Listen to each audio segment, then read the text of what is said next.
What's up? This is Tony Dempsey with S.T.D turkey calls. Today I'm gonna show you how to turn a call, how I do it. Don't mind my messy garage. I've been turning quite a few calls the last few days. Got some blanked out all ready to go. I'll tell you about those a little bit later on in the video. I'm gonna try to keep this short. Block of wood, this is cherry. Mark your center punch it, and then I'll go over different ways you can mount it to a lathe. If you're doing it on a budget, or if you got a little extra money, buy multiple chucks. I'll go through a few things and show you different ways of doing it, but this is how I do it. So I use a Forstner bit, do that, cut that out. I don't know what size it is. It's not really set to a size because that's going to go away after I hollow the inside of the call out anyways. So this is just for checking up on my lathe purposes.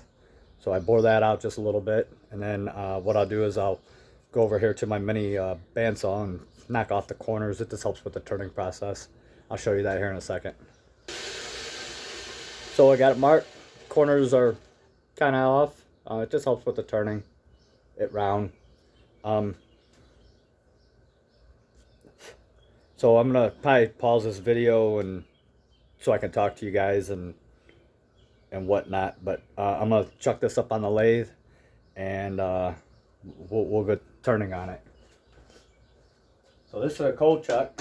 It's made usually for turning bowls, but I use it to grip my pot so I can turn the inside.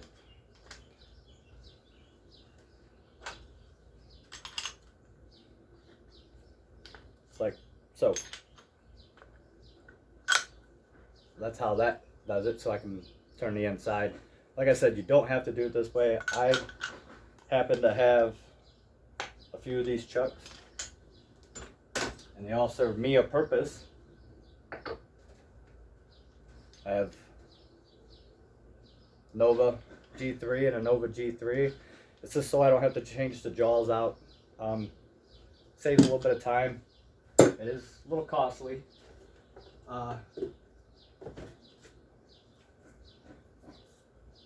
If you don't mind, most of my calls don't have center holes. Some of them do, some of them don't. But if you don't mind a center hole, screw chuck is probably the cheapest way you can go. It usually comes with the lathe. This one came with the lathe.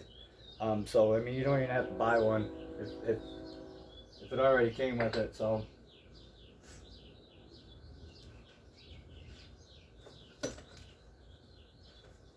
this is how I do it.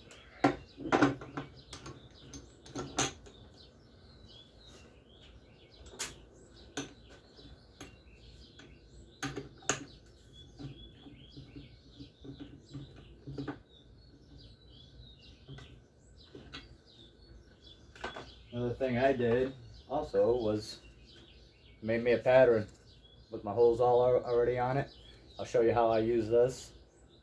This gets it roughly down to the diameter that I want and need. This one right here is my finisher. I actually screwed up the holes on this pattern. They're slightly off, just a little bit. I mean, not that one. This is a purple heart pot that I turned. They're slightly off. You can, it ain't gonna affect the sound that much. But I noticed it and I didn't like it, so, and I want these things to look really good, the craftsmanship, so I fixed it.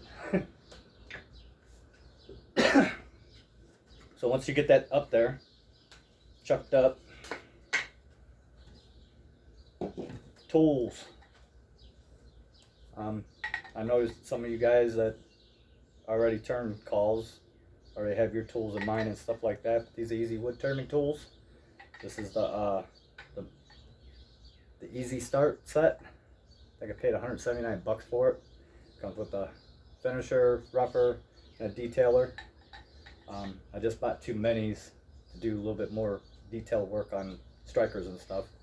But this tool right here is probably what I use the most. That one and that one. This one actually has a radius on it. Not a big fan of it, but it gets the job done. I have HSS tools back there, brand new set. Used them one time, didn't like it. Went right back to these. So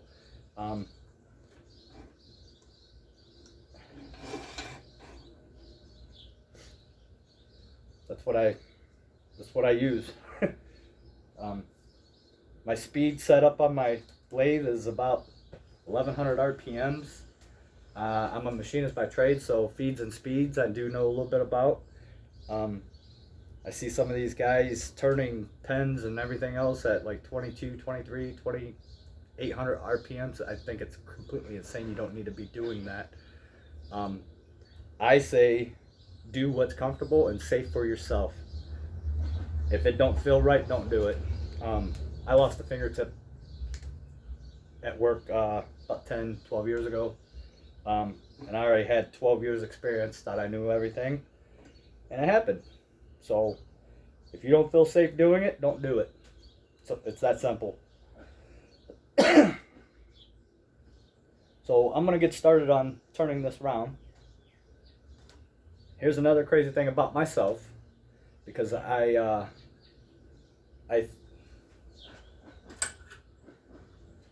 thin out drill points at work by hand. So I'm constantly doing one of these numbers on the thin out wheel, grinding wheel. So I am so comfortable putting this tool in my right hand and controlling the handle with my left hand. Normal right-handed people will control the tool with the right hand and control the actual tool, the cutting part, with their left hand. I can't do it. It's not comfortable with me. And I also think it's a little bit safer because now my body's out of the line of rotation, just in case something wants to blow up. It don't smack me in my face. I don't have my shield on just so I can talk to you guys and show you how I do this. So I'm going to get going on this. It's probably going to be loud, but I want you guys to see this. I've had a few people ask me how do I turn calls, and I try to explain over text messages and stuff, and you know how that goes. Stuff gets mixed skewed and people not understanding. So I told them that I would make a video, and this is how I do it.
So it's pretty round. So now I'm going to start taking my little gauge I made. It's got my whole pattern on it. So once I get it down to shape, I slide this bad boy over top of it. I got a self spring-loaded punch that I use, and yeah, I mean I'll show you guys. So I won't keep you out of the dark. The only thing I won't do is tell you my dimensions. I figured this out over 7 years I've been doing this. You're going to find most call makers won't tell you their dimensions. It's like a hidden secret, but they will give you pointers and lead you in the right direction. I had some help from a guy down in Florida, Val. He owns Old Crow Custom Calls. That's a tongue twister. I had him make me a left-handed box call one-sider for my father. Thing's amazing. He's an award-winning call maker, and I asked him a few questions. I told him what I wanted out of my calls, and I just couldn't quite figure it out. He told me to change a couple things, and I did, and bam them right there. I wanted a good bark on that yelp, so I'm gonna finish turning this down, and I'm gonna slowly do it until this thing slides right over top.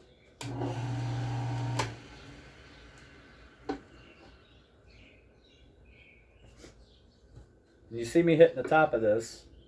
It's actually checking to see if it's completely round. If it's not, you'll hear ding ding ding ding or a bounce. It means it's not completely round.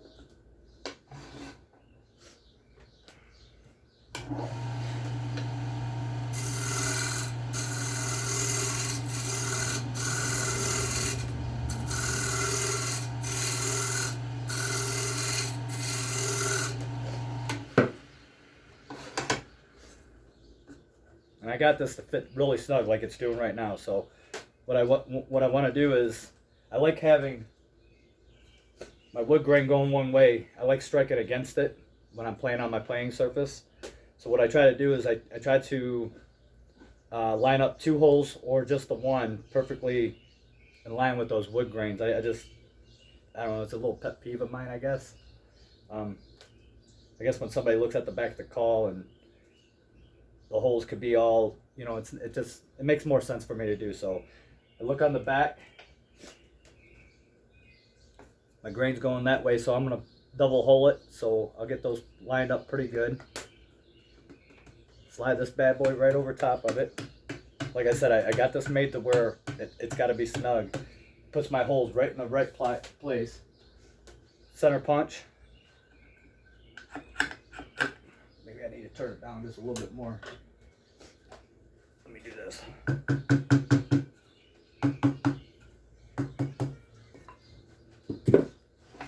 Not quite there yet.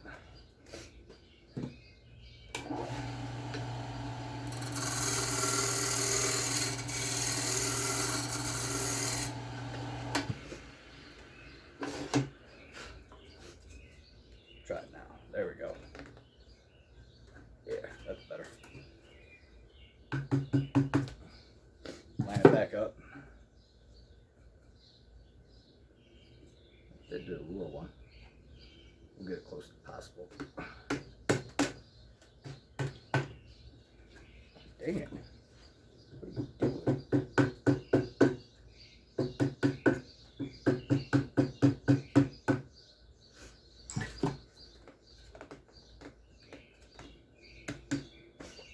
Alright. Now we'll do it. There we go.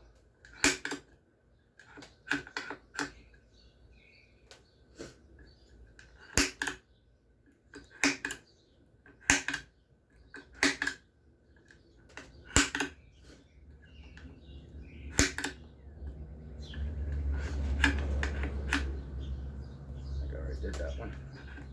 Yep.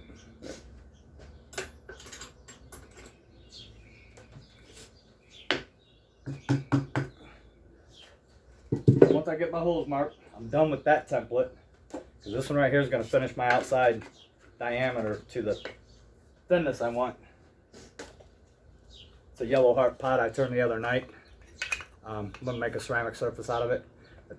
This gauge right here, or this template, gives me my outside diameter. Gives me my wall thickness to the pot. So that's why I have 2 of them. This one gets me close and this one gets me down to where I need to be. Take the time and make them.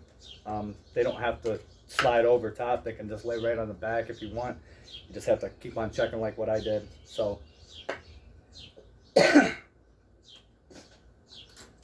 my holes are marked for the sound holes. I like to go back in over here and make sure that they're in there real good, because after I get done turning this to diameter, I like to to sand the outside. It saves me a little bit of time. That's on the lathe. It's a process I do. Like I said, this is how I do it. You can find whatever fits your bill. So now I'm gonna go for the outside diameter, my wall thickness. So I'll just keep on turning this down so that gauge sits on there. This won't be long.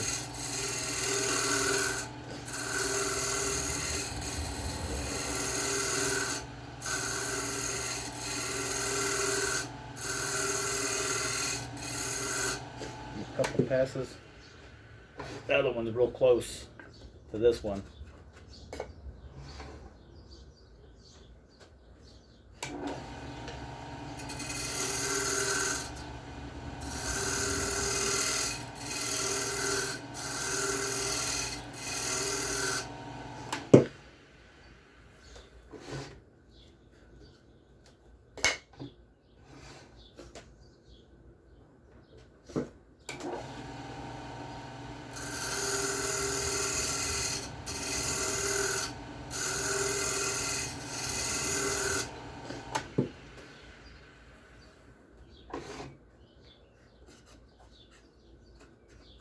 Getting there.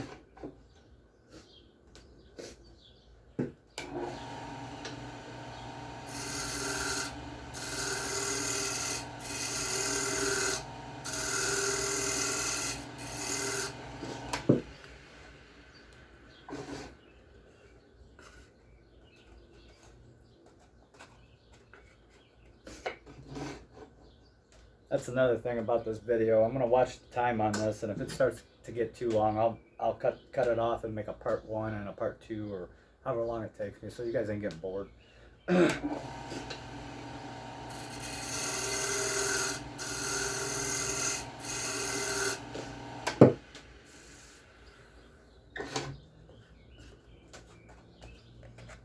Perfect. Now what I'm gonna do is I'm gonna get my height, my thickness. See how I got. Here, let me show you. I can probably show you on this other yellow heart. The yellow heart that I bought is real super thick. So this is the actual, came from the board, this thickness. So this is my call height. Whatever you guys choose to do, you know, 3/4, 15/16, 13/16, 7/8, 1 inch. I mean, however you guys want to make them, that's entirely up to you. So the height of my pot after it's finished, and I go to hog out the inside of this particular call, this right here will be totally gone. So I just wanted to make that clear. I use a certain number. Like I said, I'm not going to give out specifics, but you know, 3/4, 13/16, 15/16, 7/8. Those are common sizes. So that's what I'm going to do now. I'm going to get my. I use certain numbers for different types of woods for different sounds. So that's what I do. Not right, not wrong. All of them make turkey sounds. All of them will kill a turkey too. So it's all up to you. Tools I like to have is a set of calipers. I have a set of digital over by my drill press. But these right here are way better than any digital. I've been a machinist for 24 years. They're way more accurate. So you want to measure, then you want to know where you want to be. I always leave a few, you know, 10, 20, 25 thou. For sanding purposes, 20 thou.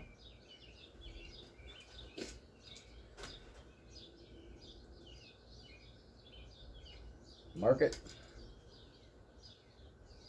Easy way to mark it. You can do it by hand, but I just hold my pencil right here, turn it on, I put me a line on it. That's how I do it. Then I take my square tool, start over here, make a few cuts. Once I get close to that pencil line, I'll turn it off and I'll check it.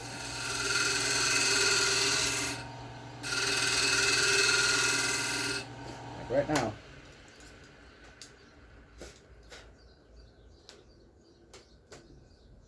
A little bit more.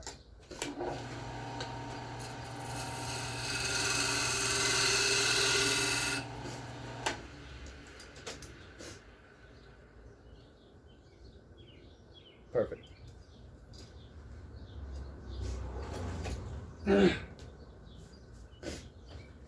Now the reason why I do it this way is because I don't have a planer to get my board the thickness I need it. So this is what works for me. This is what are the tools I have available. I guess you could use a hand planer if you wanted to, but I think that would take forever, especially something like that yellow heart. I mean, that thing's almost a ½ inch, way too thick. Some of them are barely anything. That's a wingy pot I make, a crystal call I make. It's barely anything, so I mean, but I don't have a planer. My hair is actually a cherry pot. Looks about right.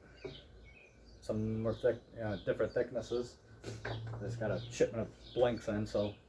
But this is how I do it. So now, since I got that, my calls have a slight little finger groove in them, a little concave in them.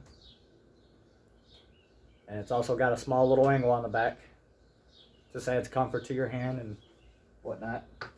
Sometimes I put it in there, sometimes I don't. Depends on what type of mood I'm in for the day. I'll show you what it has. This one actually cracked on me. It's a Purple Heart. So it was actually a customer's, but I was like, I'll just make them a new one. Sometimes I put this groove in there. So, yeah, it's a jump pot. So I go back to that round cutter that I roughed it out. I'm going to put that in there. Now what I'm going to do is I'm going to put that back angle on first.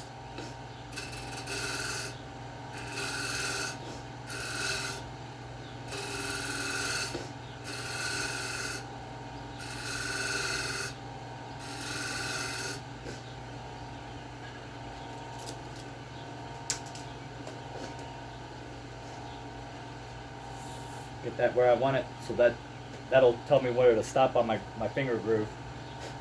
And this is going to be slight, because I mean if you go in too deep, your wall thickness will be too thin, and it'll probably make for a sound of a junky call.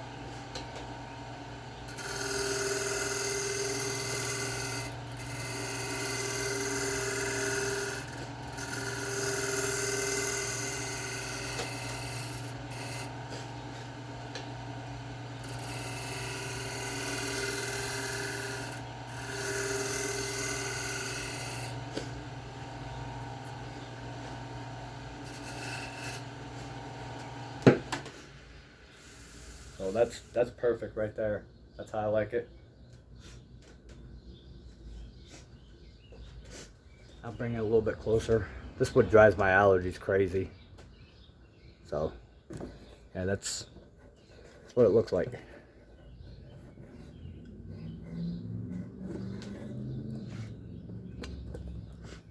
So now I'm just gonna hit it with some sandpaper.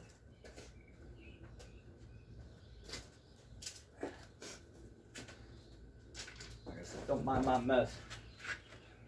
Got so much stuff going on. I'll start off with 60, and I'll take it all the way up to 220.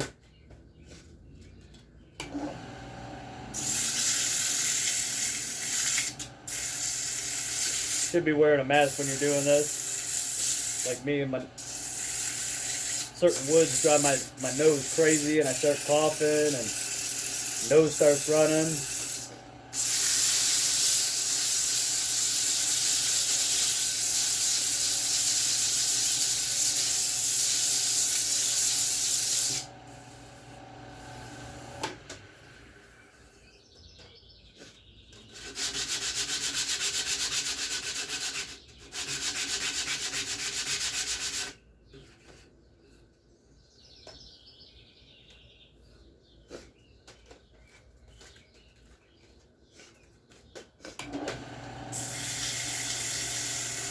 That was 60, 100.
I'm doing this kind of in a hurry. I mean, normally I wouldn't do this, but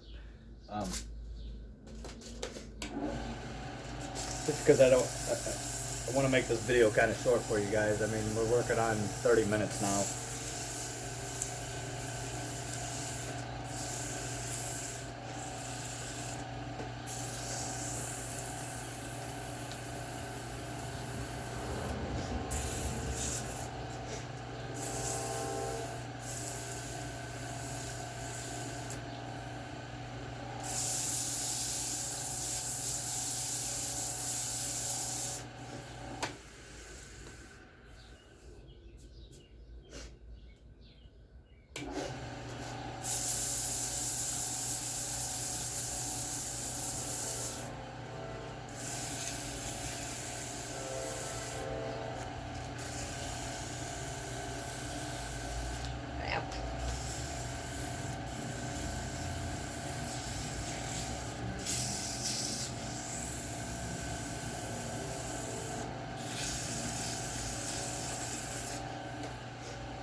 Alright, so I'm going to stop right there, but I could check it up later before I go to finish it and get all these sandpaper marks out and tool marks out of it. I just want to show you my next step, and that's just, I take it off the chuck. Then I'll put on the coat chuck. There it is.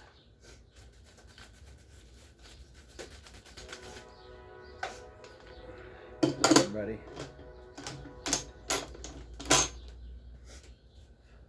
So now I'm just gonna go over to the drill press. I'm gonna drill those holes in. You can use any size, 3/8, 5/16, 7/32. You can use 1/2 inch. I use an 8-hole pattern, 9 when I do the center. But here lately I'll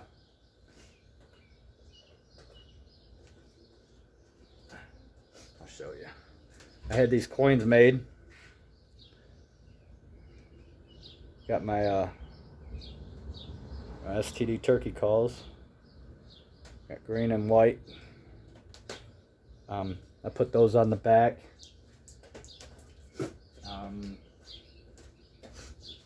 I can do laser wood burning in there. I have an iron that I can do my logo on there. I could do a few different things. I don't like sticking with just one thing. I like, I don't know, doing a few things at a time. Kind of keeps me interested in doing it and stuff like that. Some people don't put anything. They just sign the back of it, put a year on it. I've been doing that more often. I feel funny signing the back of a turkey call. I'm not famous. I'm nobody. But some people request it. They're call collectors, and so I do it. But sometimes I don't. Sometimes I do. I mean, like I said, everything's all up to you guys. So I'm gonna head over to the drill press. I'm gonna drill out these holes, and then I'm gonna chuck it up, and I'm gonna show you how to turn out the insides. I'll be right back. All right, I'm back. Got the holes in the back. Now I'm gonna chuck it up, and we'll turn the inside. Right here. So you throw this bad boy in a cold chuck.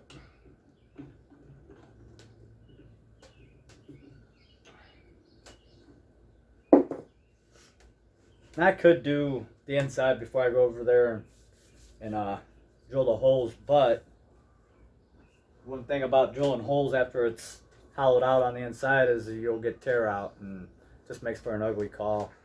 I mean, people that buy them don't know that it's in there, but it could change the sound a little bit, I guess. I mean, it is playing with the thickness of the bottom of the call.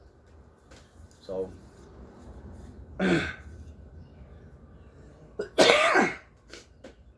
wood killing me.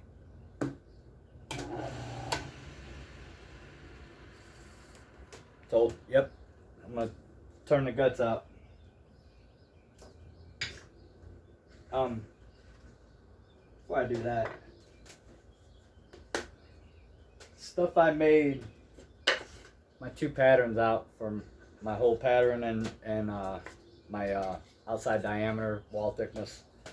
It's this whiteboard from Home Depot, Lowe's, and you can get a whole sheet of it for like, well, right now it's expensive, but it's not expensive. You can cut a lot of, I mean, if you're new to doing this, it'd be an awesome way to learn how to use your lathe if you've never used one before. And it would be cheap, and you're not, you know, screwing up Wingy, which is like, I think I got it for like 32 or something like that, 28 bucks a board foot. That's pretty expensive. This yellow heart's actually quilted. I don't know if you can see that.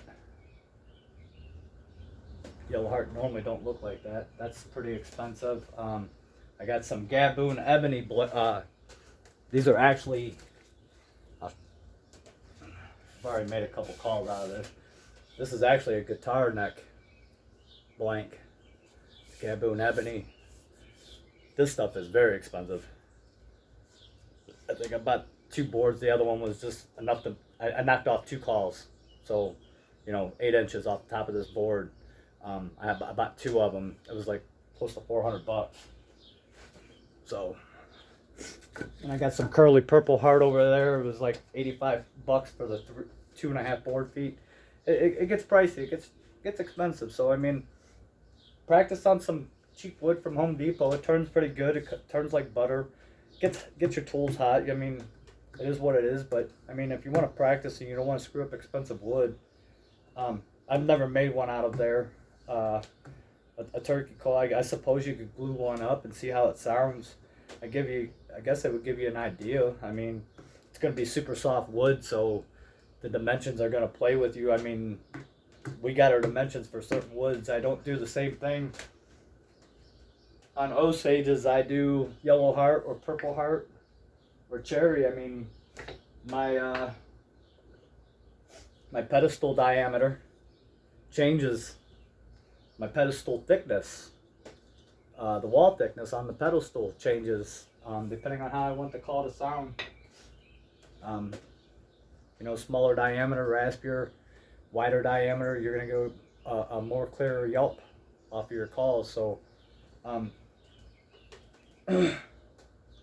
higher, lower, rollover. I'll show you what I do here. It's another thing I got. Dedicated piece of slate. All my slate comes from the same supplier, so the diameter is always the same. You switch it up from supplier to supplier. There's a few of them out there that can supply you with, you know, the surfaces and soundboards. You got to be careful that one's not bigger or the other. Or what you could do is, if you're making a slate call, pick the piece of slate that you want out for that particular call. Some people will sand their slate down a little bit to get it to sound better. I leave it how I buy it. It don't bother me that much. But some of these guys are perfectionists, and you know, it's what they like. So you can just grab a piece of slate, and that you can use it as your template for your gluing surface, for that to sit up on there, like just like so. The next one I have is another piece of slate. I call it my lip, my surface lip. What that means is that it tells me that my lip, that my striking surface on, is right where I want it when I can stick this thing in there, just like so.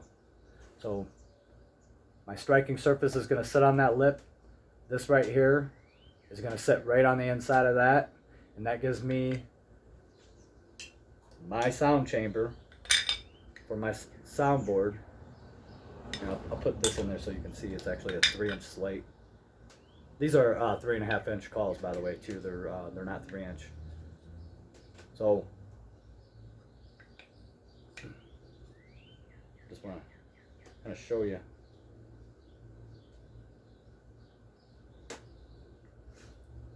So that would be the soundboard. See the gap between the wall and the soundboard? That's what that lip gauge is set for. Like I said, I'm not going to tell you what I use. I figured it out. I'm not taught by anybody. I mean, I didn't go over anybody's houses, shop, or anything like that to get where I am at today. And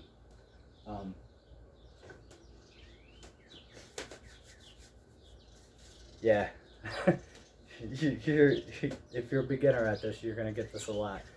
But I will answer questions. I mean, if you send me pictures through an email, or if we end up exchanging phone numbers and you send me pictures, I'll tell you to, you know, thin out the wall a little bit. Then I'll help you out as much as I possibly can without giving you dimensions. I might even be a sucker and, you know, tell you something. Alright, the next weird thing about what I do is because I don't use my left hand to control the thing, so I can't stand on this side of the lathe. I actually have to go on the other side. So what I'm going to do is I'm going to hit pause. I'm going to bring you around on the other side, so you can see what I'm doing from this angle, because I got to be on the other side because of the way I hold my chisels. So give me a second.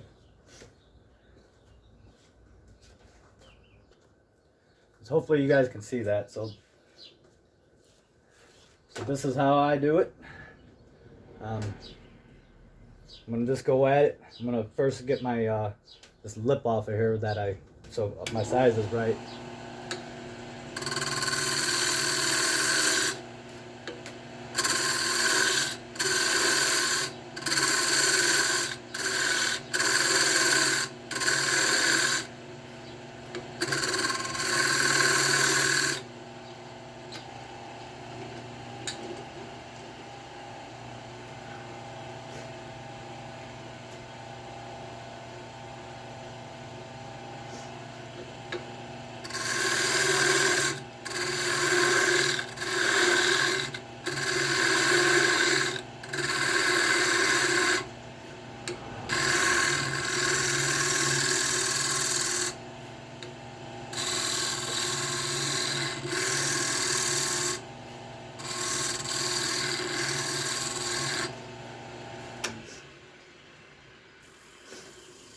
Alright, I got that down. Another thing I wanted to say is some people don't even make them on a lathe. Some of them, you know, they use Forstner bits. Actually, I have some. You know, this right here will do the surface. This right here will do my sound chamber. And then for the pedestal, you know, you just get your certain height, whatever you want it to be. You know, the distance from the striking surface to the soundboard is what plays the role in the rollover and your quality of your sound. But that's how I first actually started making calls. I'll have to break some of them out and show you some sound, or give you some sound files of like my very first one. I mean, it actually was out of a cherry call. Didn't even have a soundboard. It's like 1/2 inch thick. It actually sounds pretty decent, to be honest with you. It don't have a lot of rollover, but it has that. I mean, you could soft talk on it and tree talk on it and cluck and purr on it real good. I mean, it sounds really good. It's only got 4 little, I think 3 or 5, maybe 5 little 3/8 holes in the back of it, right in the center. You could probably kill a turkey with it. I didn't take it out because I wasn't satisfied with it. I mean, it was my very first one. So, I mean, I blued, you know how you could go out and buy wooden toy cars with the wooden wheels? I used one of those for a pedestal. It actually sounds pretty good, believe it or not.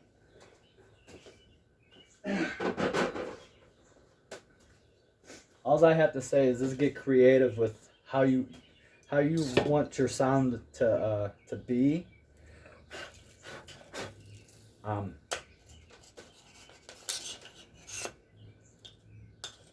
And you know, as long I don't know, I say it still to this day, if it sounds like a turkey, it's a turkey call, man. I mean, especially if you can call one in and kill it, it's a turkey call. So now what I'm going to do is I'm going to gouge this out and get this ready for a piece of slate, because it's going to be a slate call. It's going to be slate over glass. Probably give this to my dad. He don't have a cherry slate call. He has every other call that I make, so why not? So this is how I'm gonna do it.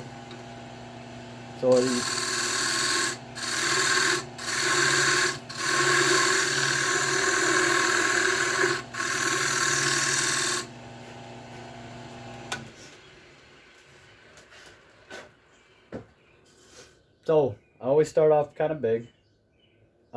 Just remember, you can always take away material. You can't add it when it's gone. So take your time doing this. This is the most tedious part. This is the part that means the most. So yeah, take your time, and if you're new to this, get you a notebook, a really good notebook.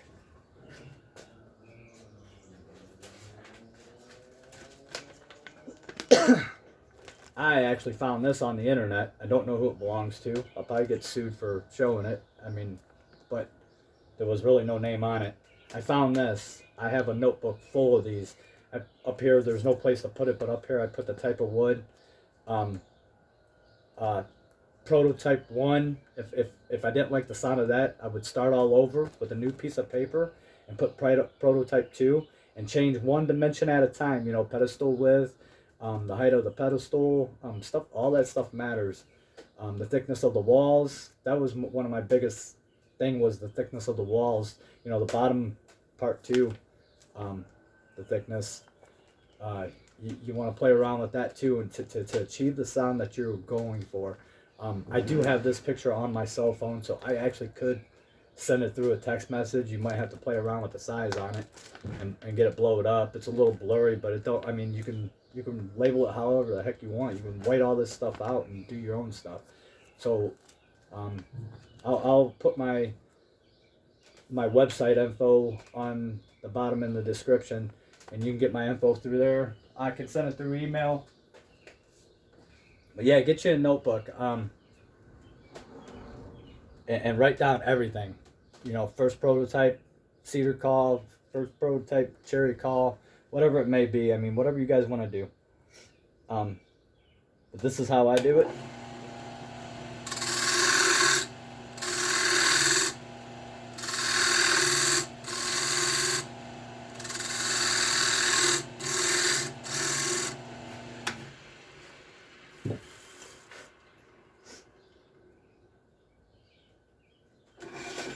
Then you make a few hundred of these, and you get pretty close with your micrometer instead of using a caliper over there. How well this fits. That is like spot on.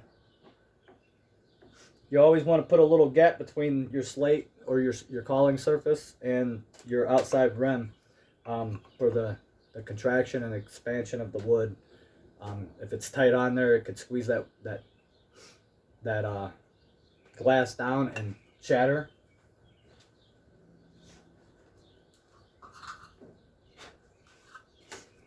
Just like this. I was pretty stoked about this. This is actually made out of frog wood. This call actually still sounds pretty good, even though it has a cracked surface. I'll find a striker and I'll run it for you. It actually sounds really good, and it's cracked completely in half. But this is awesome call. Let me find a striker real fast. Actually, I'll play it with a frogwood striker that I make. Oh. Alright, maybe it don't sound good. It did there for a second.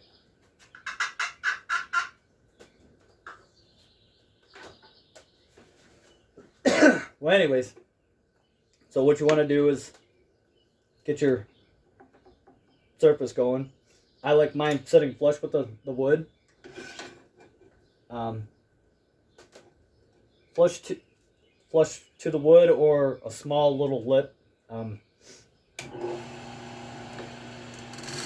shoot for flush though.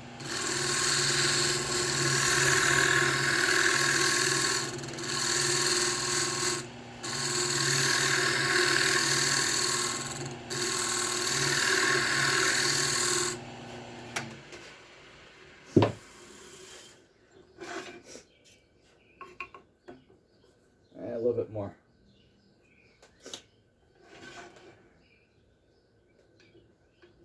I'm losing my Forstner bit circle, and I actually use that for a template for my soundboard pedestal. So I want to put a little groove back in it. That's what that detailer I use for, but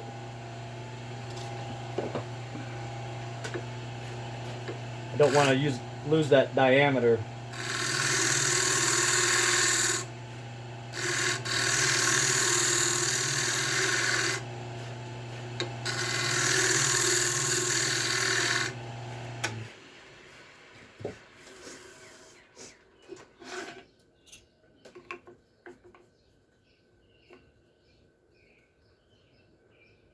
That's pretty good.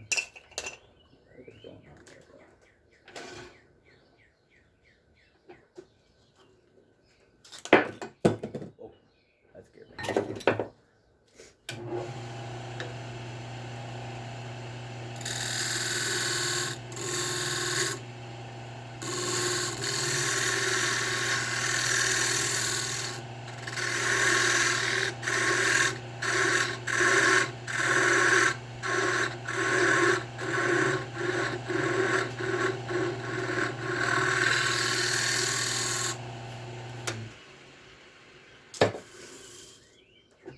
Just remember, you're not in a race with anybody, man. There we go. That feels a lot better. I got that bad boy sitting really good and flush, how I like it. Might take it down just a little bit more, and then I'll start turning this around, and then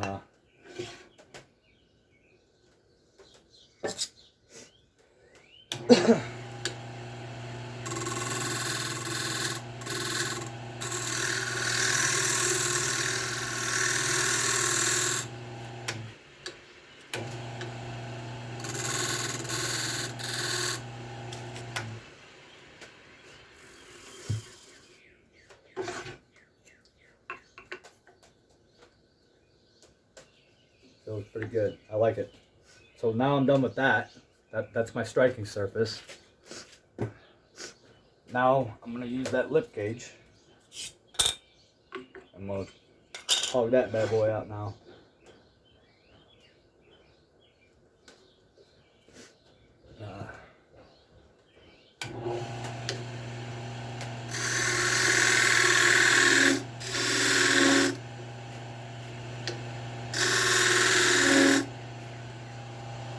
So I don't lose my pedestal diameter. Like I said, I always start a little small on these, small, and then you go big.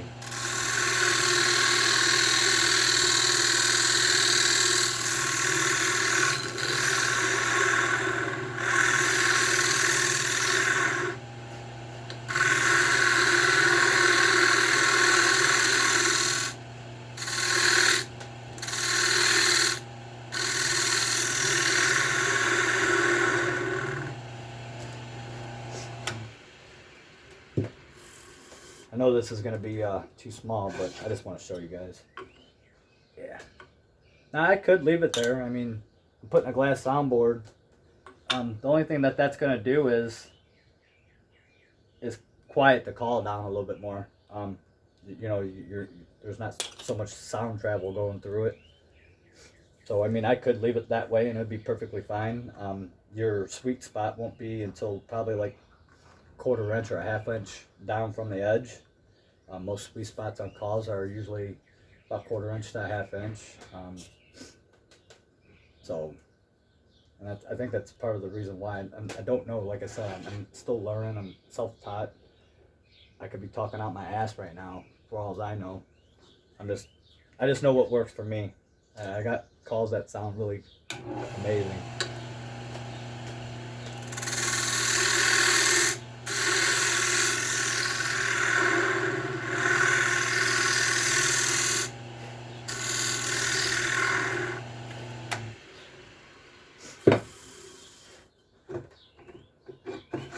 I mean, if you search YouTube for somebody to teach you how to make one of these, there we go, right in, like money. butter. I like it. So now since I got that done, I'm gonna start hogging this out. I'm gonna leave this ring right here.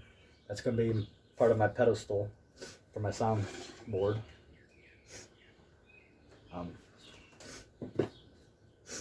And then what? Because I pre-drilled my holes in the back, that's gonna act as a gauge. Because I always go down a little bit past the head of the Forstner bit I use, and the Forstner bit I use, the head length is right around 1/4 of an inch.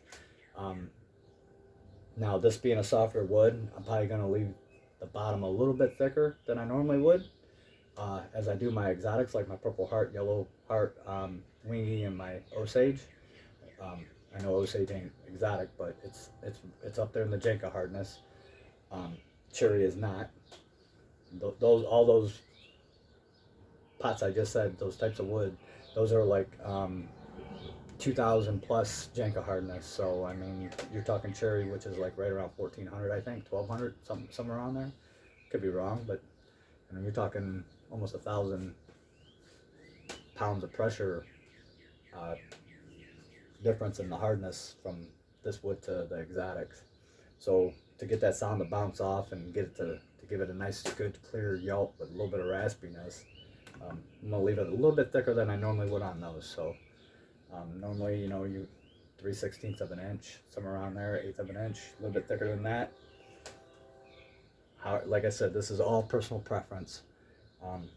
This is how I do it. What works for me.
Start getting down so far, you start hearing and feeling those holes, just like so.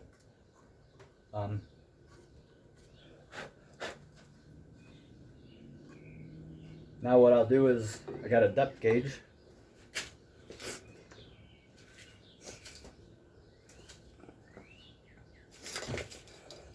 And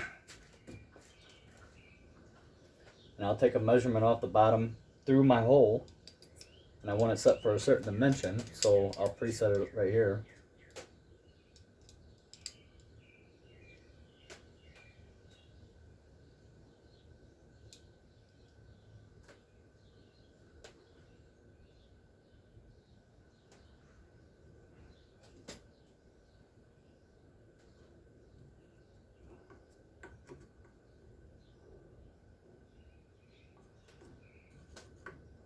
Can't do that. Oh. I'll just have to use my calipers then. Which is perfectly fine. Alright, so I gotta take a little bit more out.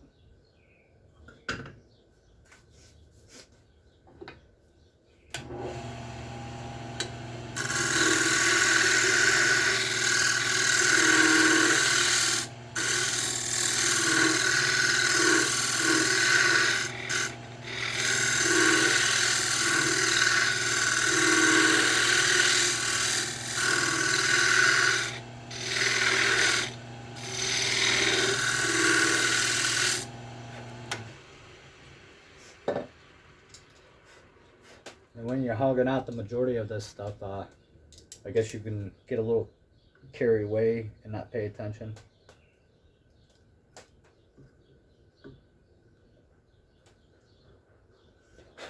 So what you're doing, you could screw up a lot of wood.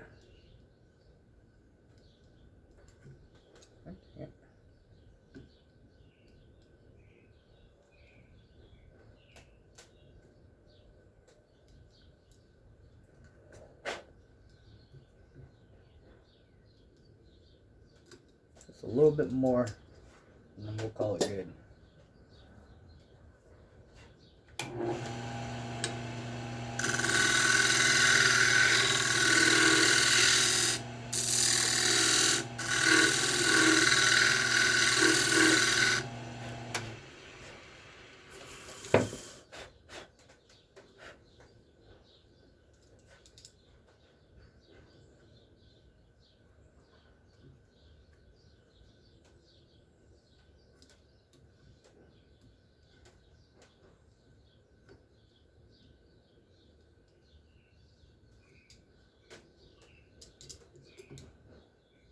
Perfect.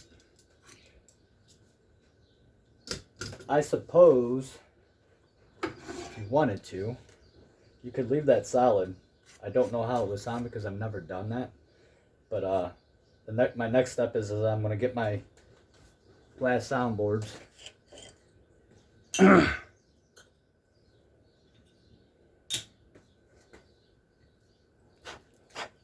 Actually, you know what? I'll probably do a slate over slate for them. We'll grab another piece of slate.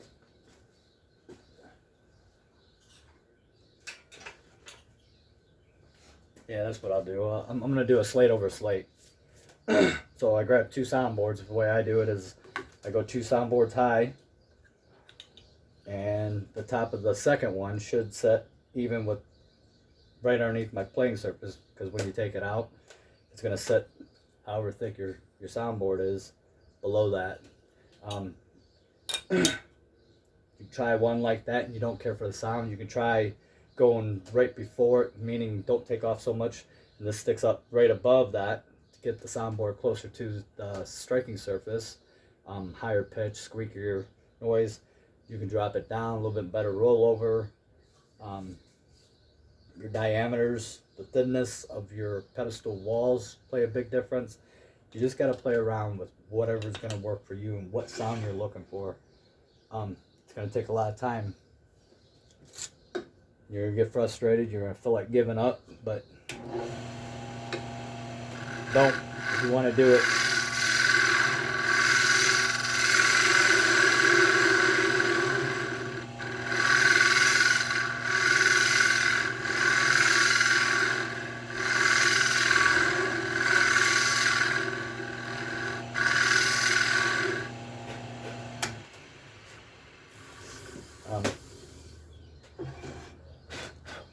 Little fact about myself. One. I still got a lot of way to go. This is what, 2021? I started making calls in 2015. Just because a buddy of mine showed me his custom call from Daybreak. I forget his name, but he's actually right around the corner from where I turkey hunt at. I think his name's Gary Anderson from Daybreak Custom Calls.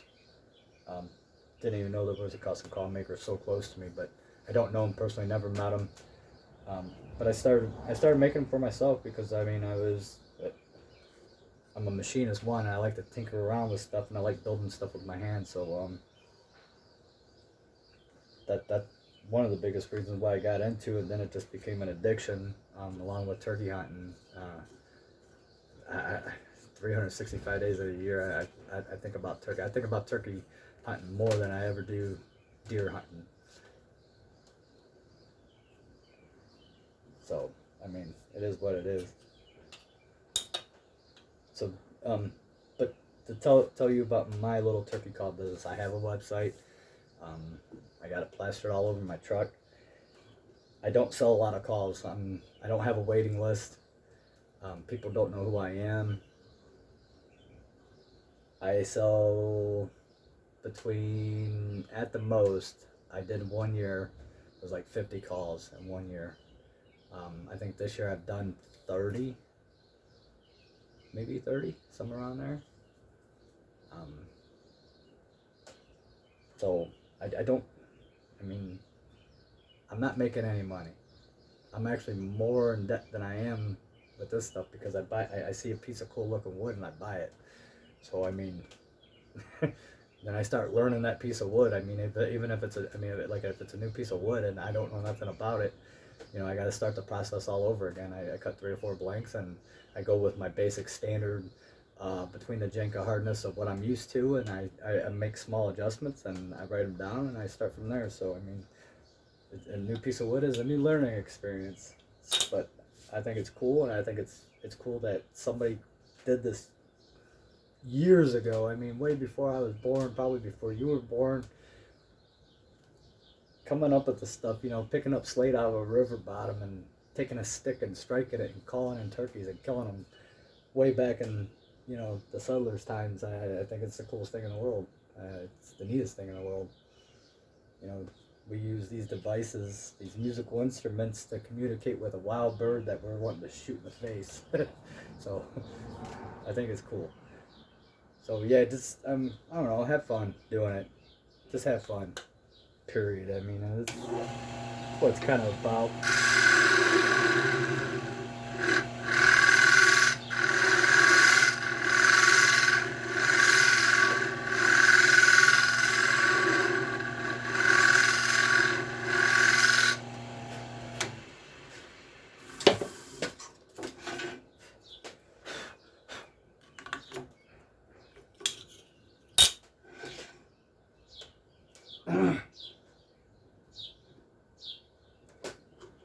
Heck, who knows? Somebody might break my neck making a video like this.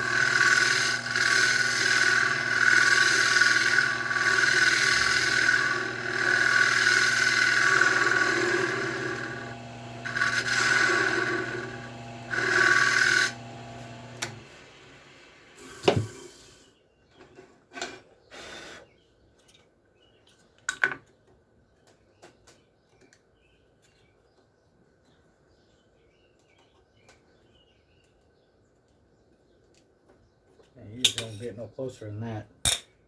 So that is sitting even with my surface ledge. So it's going to sit in there like this. I don't know if you can see that. I wish I could zoom in on this thing. I'm using my cell phone, so I don't have a big old camcorder. But it's like perfect. Like I said, usually the soundboard I'm using, I stack 2 of them. And that's what I use as my gauge. I might play around with the sound depending on a couple calls. I do lower the sound, the pedestal just a little bit more than what my soundboards are calling for. Not by much, maybe 20th hour or so.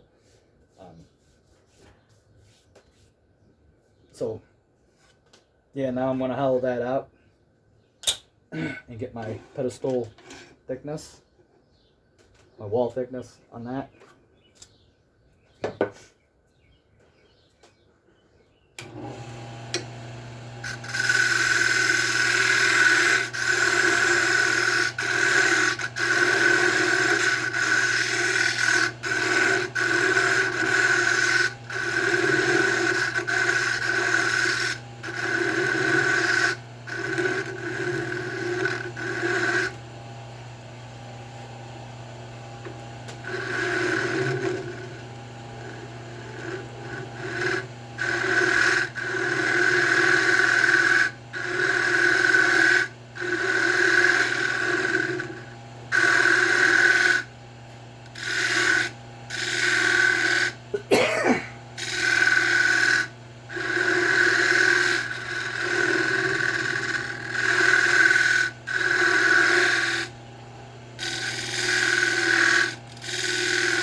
Like perfect. Like I said, once you guys do make a few hundred of these, man. You get pretty close at just eyeballing it up. God dang.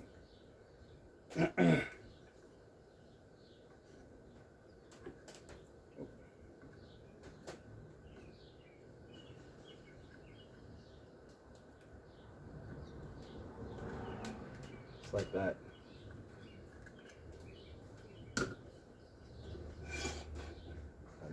I'm gonna clean this up a little bit.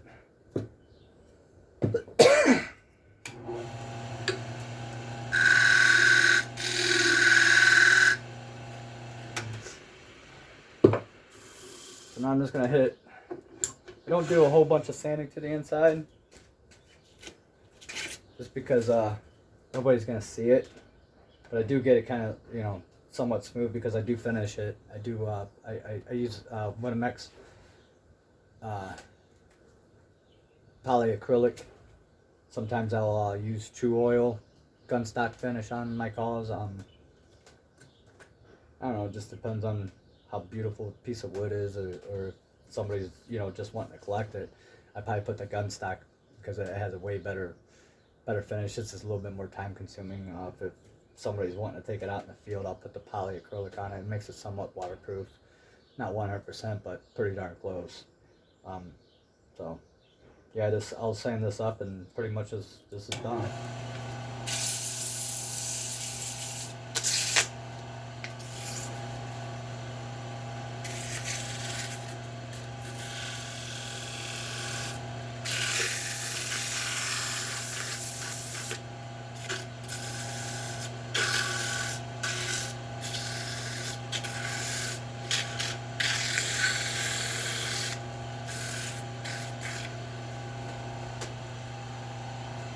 Like so.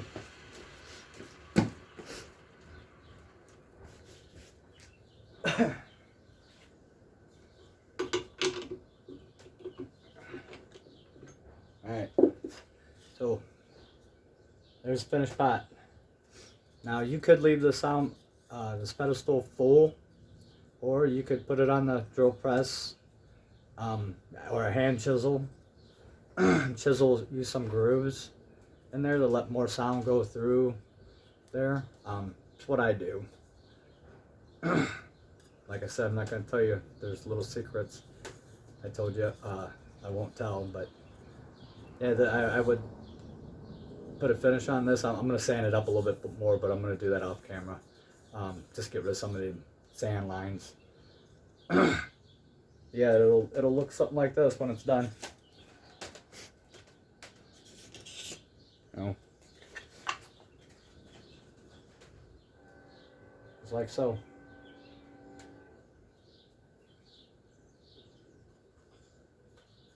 Just gotta do some more finishing on it and we'll be ready to rock and roll.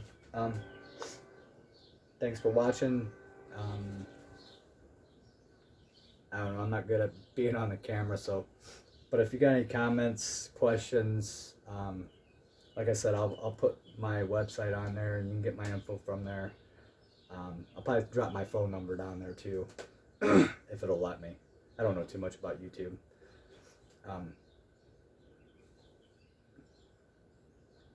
I'll help somebody out. I did all my stuff on the internet, did a lot of research. Though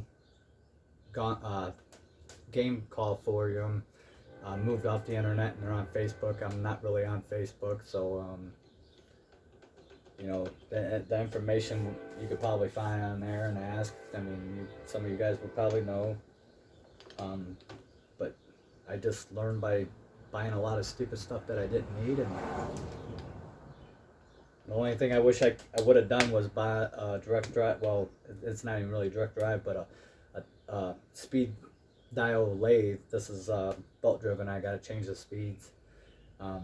But I will be buying one of those, and I think I'm just going to set this one up for doing other stupid stuff and probably strikers, and get the other lathe to just turn pots on. And yeah, I think I wish I would have done that at the rip. I couldn't beat this. This is a brand new Raycon what is it, a 7105 model. I had a bunch of eBay bucks. I found this on eBay for like 250 bucks, brand new, shipped to my door, free shipping. I could not pass it up. So I mean, this is like a $400 mini lathe. So I mean, I got one heck of a deal on it. It's the reason why I got it. But I think the turn knob speed dial one is like maybe $100 more, $150 more. I think it runs like $5.99. I do believe somewhere around there. Yeah, I mean, you can get away with doing a lot of basic stuff like my little bandsaw to chop the corners down. You don't really need that. You can do it with a handsaw if that's all you got. You can do it completely square, so it's going to take you forever to do it. I mean, to turn it around. And slowly build your tools. So, I mean, I got a chop saw, drill press I stole from my dad. You know, he's pushing 70 years old. He don't use it that much anymore. So I went over there and took it from him. So, thanks for watching, guys. Sorry for making this so long. It's an hour and 13 minutes or so. Like I said, if you guys got any questions, whatever it may be, hit me up. I'll do my best to answer them for you guys. You know, tell your friends to check me out. I got 20 subscribers. I had a mouth call making video, so I mean that's doing pretty good. It's like 418 views in like 2.5 months. Even if you got questions about that, I'm still learning about that. I went turkeyless this year. I'm dealing with a 4-year-old bird. Next year he will be 5. He is stubborn as all hell. I have shot at him for the last 2 years, I think a total of 5 times. He's a sanctuary bird. He's got this sanctuary he don't like to leave, and it's on property I'm not allowed to hunt. I'm not allowed to physically hunt. If all right, you got a barbed wire fence, you got guy's property I'm not allowed to hunt, then you got property I'm allowed to hunt. I am allowed to shoot stuff on past the barbed wire fence. I just can't be past the barbed wire fence while I shoot them. It's weird how Mr. Old Man, Mr. Nasi, set it up for me. He just don't want nobody physically hunting on his property. I said, okay. He said, but if something comes along, shoot it by all means. I'm like, all right, that don't make no sense, but you're giving me permission to shoot stuff without going on your property. I'm cool with that too. So I mean, I can dig it. But yeah, that turkey don't like to leave his property. So I mean, get him to come close to the field that I normally hunt and kill all my birds on. He just, one day he would come over here and I wouldn't be there, and he'd be 600-700 yards away from me. It was a cat and mouse game, but I had a lot of fun. I learned a lot more from him, and you know, not dealing with such an older bird before. This dude has taught me a lot. He's big. I'm thinking he's 23 plus pounds. I'm pretty sure. I shot a 23 and a half pounder out of there before, so I can almost see him being 23 and a half pounds all day. He's a big bird. He's got about 11-inch beard, probably 1 1/8 hooks on it. Yeah, it's gonna be fun next year. He taught me a lot this year, so I got a game plan already for next year. I'm hoping my dad shoots him. So, all right, guys. Tell your friends about me. Website, this YouTube channel. Like I said, guys that were wanting to get into call making, turkey call making. I just started dibbling in the deer grunts, just stress calls for my buddy Big John. He's a big coyote hunter, so I made him a rabbit distress. I'm dibbling in some other stuff, but not much. Box calls, I have not a clue. So I got a blank over here that's been sitting here for like 3 weeks, 4 weeks, calling my name, and I got it all marked out. It intimidates me. So, all right, guys, peace out.